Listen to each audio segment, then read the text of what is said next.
The text came on a Tuesday morning, May 3, 2022, 9:47 a.m. I was sitting in my campus apartment, reviewing my dissertation one final time before my PhD defense the next day. 8 years of research on renewable energy applications in developing nations. 8 years of late nights, failed experiments, breakthroughs, setbacks, and finally, success. My phone buzzed. I smiled, thinking she was texting to wish me luck on my defense. Maybe to confirm their flight details for my graduation ceremony on Saturday. Instead I read, "Sarah, your father and I have decided not to attend your graduation. We need to be honest. We think you've wasted 8 years on something impractical. Your brother's MBA graduation is in 2 years, and that actually matters for his career. We're saving our time and money for that. Hope you understand." I stared at the screen for a full minute. Then another text. "Also, we told everyone you're finally finishing school. They all asked what took so long. It's embarrassing explaining you're still a student at 30. I set the phone down carefully. My hands were shaking. 8 years. I'd spent 8 years pursuing this degree while working as a research assistant, scraping by on a stipend that barely covered rent. 8 years of telling my family about my research, my publications, my progress. They'd never asked a single question about my actual work. My younger brother, Derek, had graduated from undergrad 2 years ago and immediately started working at a consulting firm. He was now enrolled in a prestigious executive MBA program, 2 years part-time while working full-time. My parents talked about him constantly. Derek's MBA will set him up for life. Derek's company is paying for his degree. Derek will be making 6 figures by 30. Meanwhile, I was the embarrassment. The one who kept going to school instead of getting a real job. I called my mom. She answered on the 4th ring. "Hi honey. Did you get my text?" "Mom, my graduation is in 4 days. You're really not coming." "Sir, we explained this. Your father has a golf tournament that weekend. And honestly, we've been to your undergrad graduation. How many graduations does one person need? This is my PhD, Mom. It's different. It's another degree that won't help you get a job," she interrupted. "Sweetheart, we love you but we're worried. You're 30 years old with no career, no savings, no real prospects. Derek is buying a condo. What are you doing?" "I'm about to defend my dissertation. I'm about to become Dr. Sarah Mitchell." "And then what?" she asked. "Who's going to hire you? What are you going to do with a PhD in? What is it again?" "Environmental engineering with a focus on renewable energy systems." "Right. And how many jobs are there in that?" I closed my eyes. "Mom, I have a job lined up. I told you about it. That postdoc position? Sir, that's not a real job. That's more school. It's a research position at Stanford. It pays $68,000 a year. Derek makes $95,000 plus bonuses," she said. "And he's only been working for 2 years. Everything always came back to Derek." "I have to go," I said. "My defense is tomorrow." "Good luck, honey. We do love you. We just want you to be practical." She hung up. I sat there in my empty apartment staring at my dissertation. Scalable solar microgrids for rural electrification in sub-Saharan Africa. 347 pages. 4 years of field research. Published findings in 3 major journals. Useless according to my mother. My defense the next day went perfectly. My committee praised my work. Dr. Jennifer Hartley, my advisor, told me it was one of the best dissertations she'd seen in 20 years. "You should be proud," she said. "This research is going to change lives, Sarah." "Thank you," I said, trying to smile. She studied my face. "Your family isn't coming to graduation, are they?" I shook my head. "I'm sorry," she said gently. "For what it's worth, I'll be there. And I'm proud of you." Saturday arrived. May 7, 2022. Graduation day. I put on my doctoral robes alone in my apartment. The heavy black gown, the velvet tam, the blue and gold hood representing my field. I looked at myself in the mirror. Dr. Sarah Mitchell. I'd done it. Despite everything, I'd done it. The ceremony was at 2 p.m. at the university's main arena. Hundreds of graduates, thousands of family members filling the seats. I sat in the doctoral candidate section. About 40 of us total. Around me I heard excited chatter. People pointing out their families in the crowd. Parents waving. Siblings holding signs. I looked up at the sea of faces and saw no one I knew. Dr. Hartley was sitting with the faculty, but that was it. When they called my name, Sarah Elizabeth Mitchell, Doctor of Philosophy in Environmental Engineering, I walked across that stage to polite applause from strangers. No one screamed my name. No one stood up. No one took photos. I shook the dean's hand, received my diploma, and walked off the other side. That was it. 8 years summed up in 15 seconds. After the ceremony, I stood outside the arena watching families celebrate.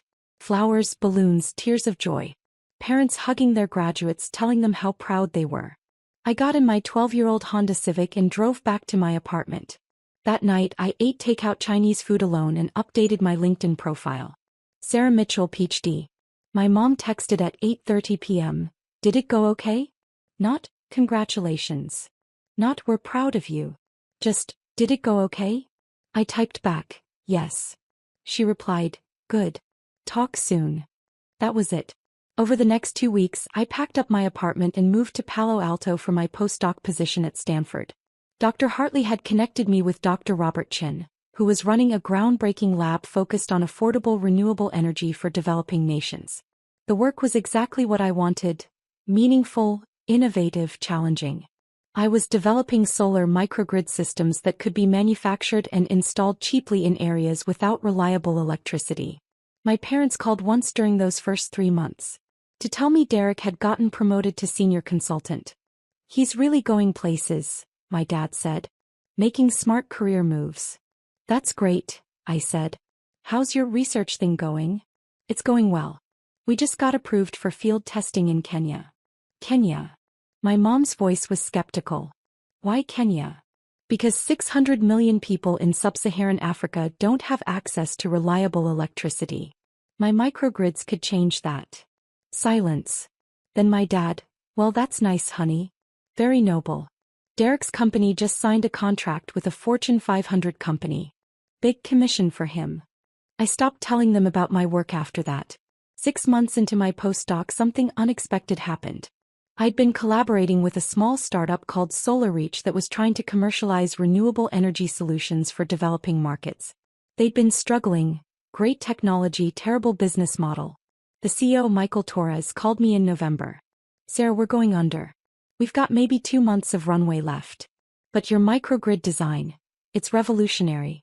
If we could figure out how to scale it to make it profitable.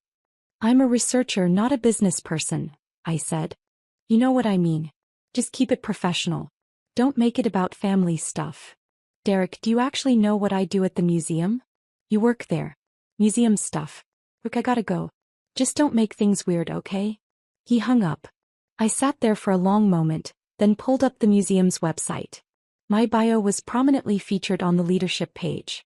Dr. Sarah Mitchell, Executive Director, PhD, Cultural Anthropology, Yale University, former Deputy Director, Metropolitan Museum of Art Board Member, International Council of Museums author, Cultural Preservation in the 21st Century, 2019 recipient, National Medal of Arts.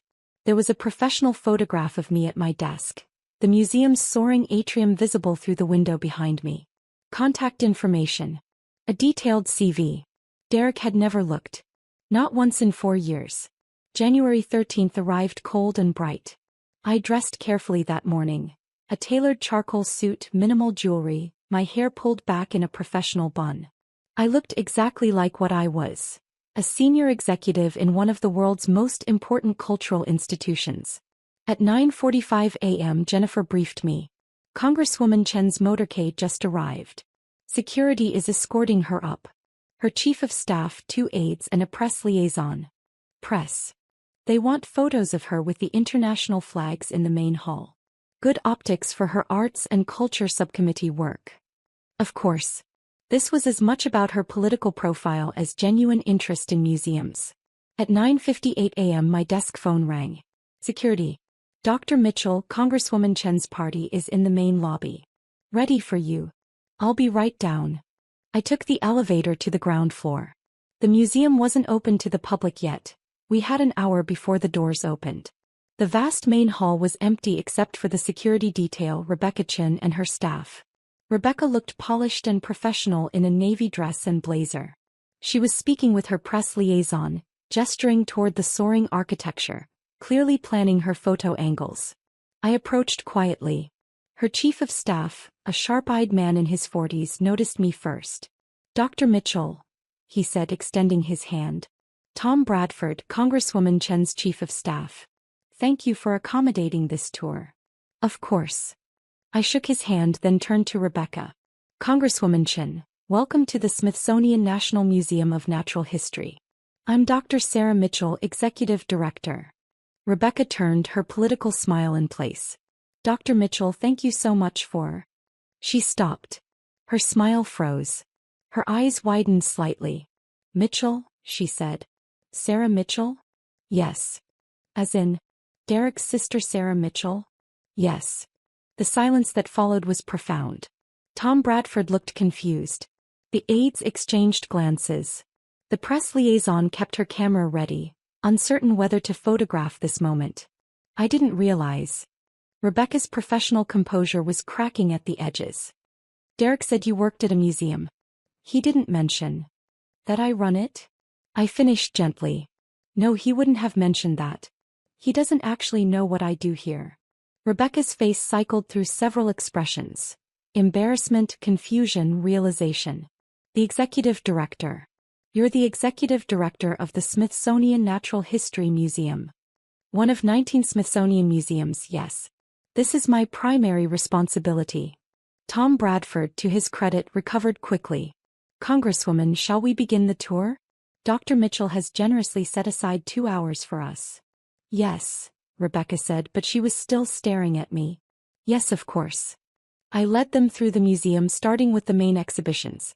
I explained our mission: research, education, preservation of 145 million specimens and artifacts representing the natural and cultural history of our world.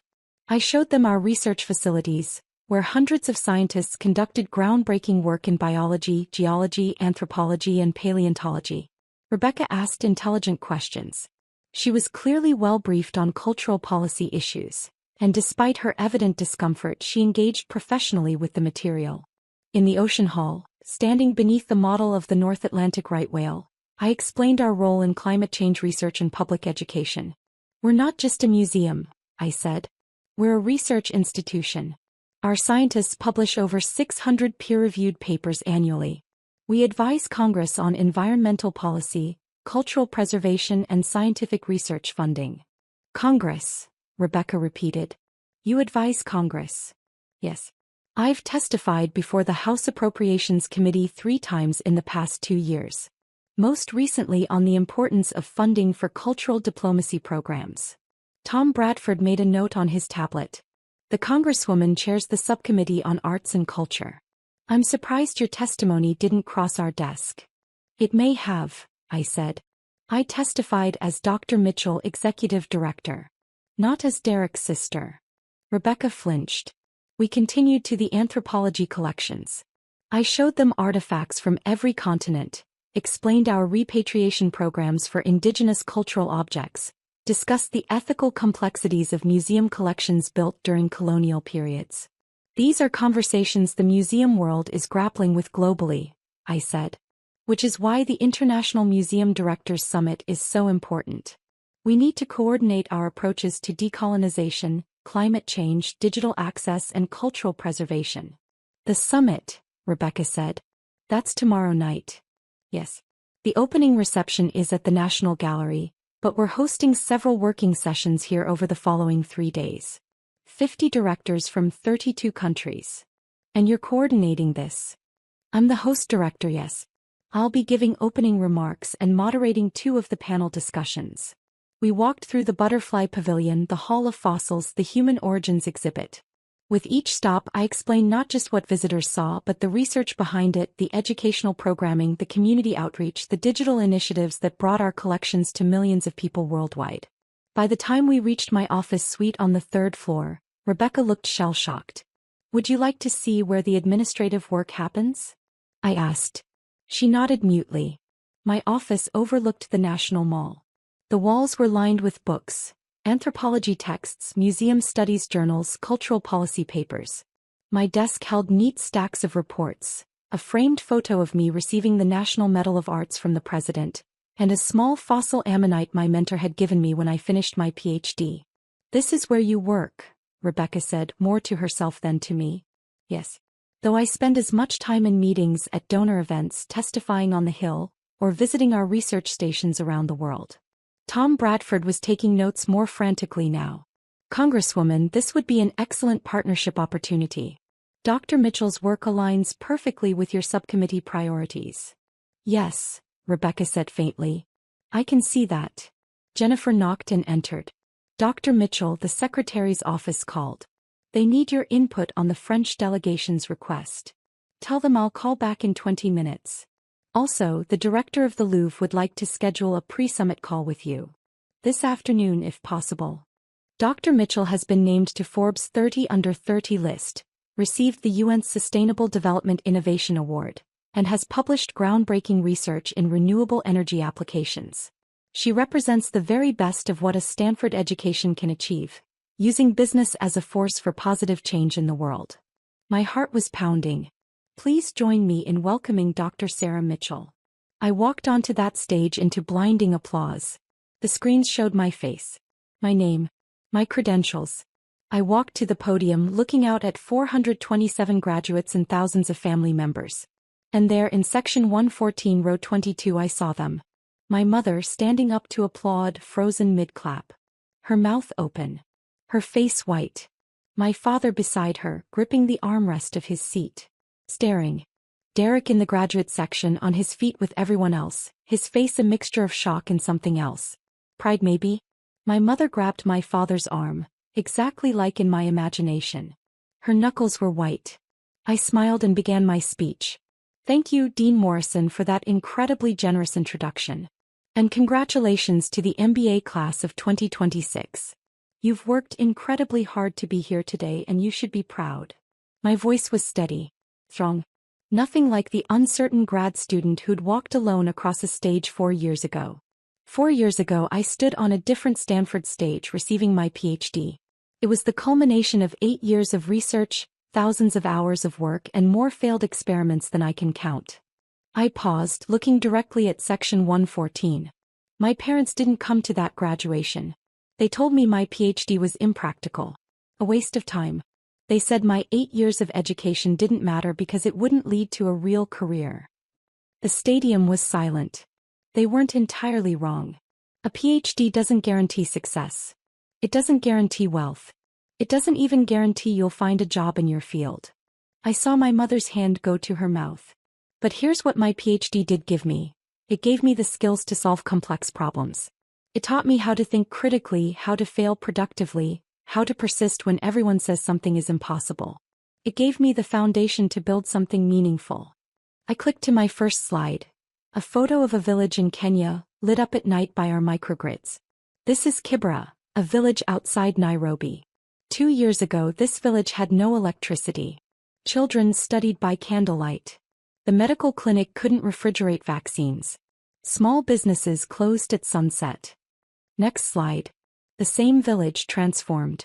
This is Kibera today. Using technology one developed during my PhD research, we installed a solar microgrid that powers the entire village. Children can study after dark. The clinic saves lives with refrigerated medicine. Businesses thrive into the evening. Next slide. More villages. More transformed lives. SolarReach now powers 200,000 homes. That's roughly 1 million people whose lives have fundamentally changed because of impractical academic research. I looked back at my parents. My mother was crying. My father's jaw was tight. I'm telling you this not to brag but to make a point. Success isn't just about salary or status. It's not about picking the safe path or doing what others expect. I clicked to a slide showing our company growth. Yes, SolarReach is valued at $420 million. Yes, we've raised over $100 million from investors. Yes, by conventional measures we're a successful company. Next slide, back to the villages. But that's not why I do this work. I do it because a child in Tanzania can now do her homework after sunset. Because a medical clinic in rural India can save lives. Because families across 6 continents have opportunities they never had before. I paused, gathering my thoughts. Many of you graduates will go on to impressive careers.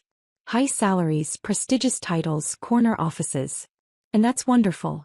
There's nothing wrong with success. I looked directly at Derek now.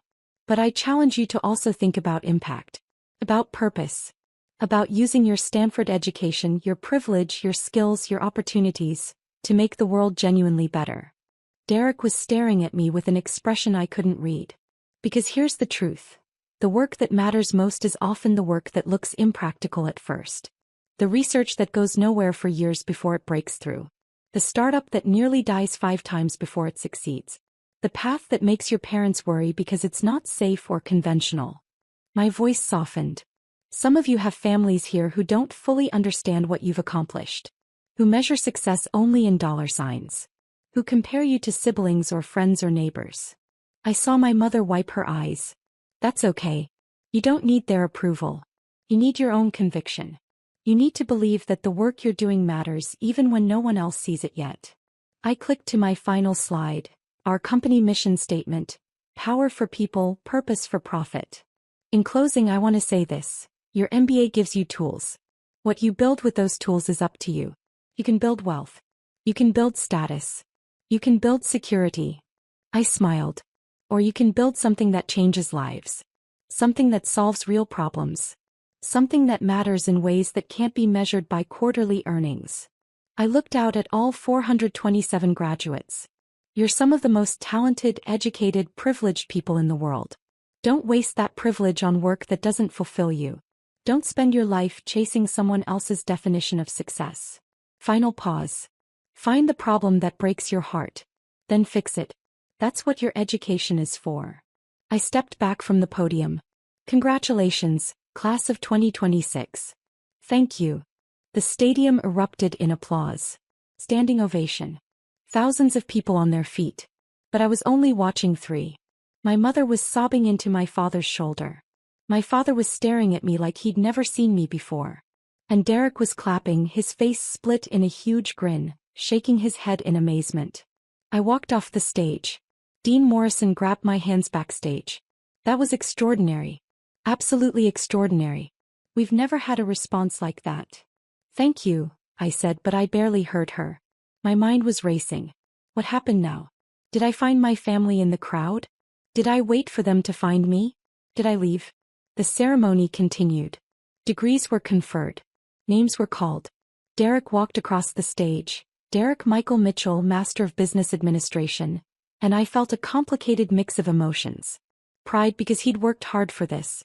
Sadness because our parents had never seen his achievements and mine as equally valid. Anger because even now I wasn't sure they understood what they'd done. After the ceremony ended, I stood in a side hallway, unsure what to do. Graduates and families poured past. Some people recognized me from my speech and stopped to shake my hand to thank me. Then I saw them. My mother pushing through the crowd, my father behind her, Derek trailing with his diploma. Sarah, my mother said, her voice breaking. She looked like she'd aged 10 years in 2 hours. Sarah, Not here, I said quietly. Too many people. I led them to a private room Dean Morrison had given me access to. We stood in awkward silence. You're a CEO, my father finally said. Of a $420 million company. Co-founder and CTO, I corrected. But yes. Why didn't you tell us? My mother asked. I did tell you. Multiple times. You didn't listen. You said you were doing research. You never said you started a company. I told you I left Stanford for a startup. You said it was impractical. Silence. Derek cleared his throat. That speech was incredible, Sarah. I had no idea you were doing all this. You never asked, I said, but not unkindly. That's not fair, my father protested. We always asked about your work. No, I said firmly. You asked if I had a real job yet. You asked when I was going to get serious about my career. You compared me to Derek constantly. But you never once asked what my research was actually about. You never asked what I was building. You never cared. We cared, my mother insisted, crying. We were just worried. You were embarrassed, I interrupted. You were embarrassed that I spent 8 years on a PhD instead of getting a job. You were embarrassed that I didn't have a conventional career path. You were embarrassed to tell people about me. That's not true. Mom, you didn't come to my PhD graduation. You said it was a waste of time. You said Derek's MBA mattered more. She flinched like I'd slapped her. And now, I continued. Now that you know I'm successful by your standards? Now that I have money and recognition and status? Now I matter. You always mattered, my father said weakly. Then why wasn't I worth a single day? Derek's graduation was worth a week of your time. Mine wasn't worth a Saturday. No one spoke. Derek looked at our parents. She's right. You know she's right. Derek, my mother started. No, Mom. I've watched you treat Sarah differently my whole life. I knew it was happening. I didn't say anything. I should have. He turned to me. I'm sorry, Sarah. I should have stood up for you. That unexpected apology cracked something in my chest. It's not your fault, I said quietly. It kind of is. I benefited from it. I let it happen. My mother was fully crying now. Sarah, please. We made a terrible mistake. We were wrong. We were so wrong. About what? I asked. About me being unsuccessful? Or about how you treated me? She opened her mouth, then closed it. That's what I thought, I said. You're sorry I turned out to be successful. You're sorry you were wrong about me. But are you sorry for making me feel worthless? For comparing me to Derek for my entire life? For missing the single most important achievement of my life because you decided it didn't matter? My father stepped forward. Sarah, we love you. We've always loved you. Maybe, I said. But love isn't enough when it comes with conditions. When it depends on me meeting your definition of success. What do you want from us? My mother asked desperately. I thought about that. What did I want? An apology? You've gotten that. An explanation? There wasn't one that would satisfy me. A promise to change? Words were easy. I don't know, I admitted. I honestly don't know. We stood there 5 feet apart, an ocean of hurt between us.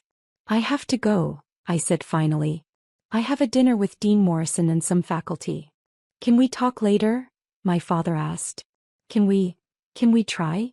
I looked at them. My parents who'd shaped my childhood, my self-worth, my relationship with success. Who taught me that achievement mattered more than character. That status mattered more than substance. Who'd missed my PhD graduation and broken something in me that might never fully heal. But they were still my parents. Maybe, I said. Someday. But not today. I left them there and went to my dinner. Over the following weeks, my parents tried to reconnect. Phone calls, emails, a handwritten letter from my mother that was 12 pages long. Derek and I started talking more. Real conversations, not surface-level updates. He admitted that he'd always felt the pressure of being the golden child, that he'd chosen his career partly because it was what they wanted. I'm thinking about making a change, he told me 2 months after graduation. Maybe doing something more meaningful than consulting. Like what? I don't know yet. But your speech got me thinking. About impact. About purpose. That's great, Derek. Maybe we could grab coffee sometime? Talk about it. We did. Once a month, then twice. Slowly rebuilding a relationship that had been stunted by our parents' favoritism. As for Mom and Dad, I kept them at arm's length for a long time. The hurt was too fresh, too deep. But on Christmas, 8 months after Derek's graduation, I agreed to have dinner with them. It was awkward. Painful. Full of long silences and careful words. But it was a start. My mother showed me a scrapbook she'd made. Articles about Solar Reach. My Forbes 30 under 30 profile. Photos from speaking engagements. I've been following everything, she said quietly. I know I'm late. I know I missed so much. But I'm paying attention now. It wasn't enough. Not nearly enough. But maybe, eventually, it could be something. A year after Derek's graduation, Solar Reach hit a major milestone.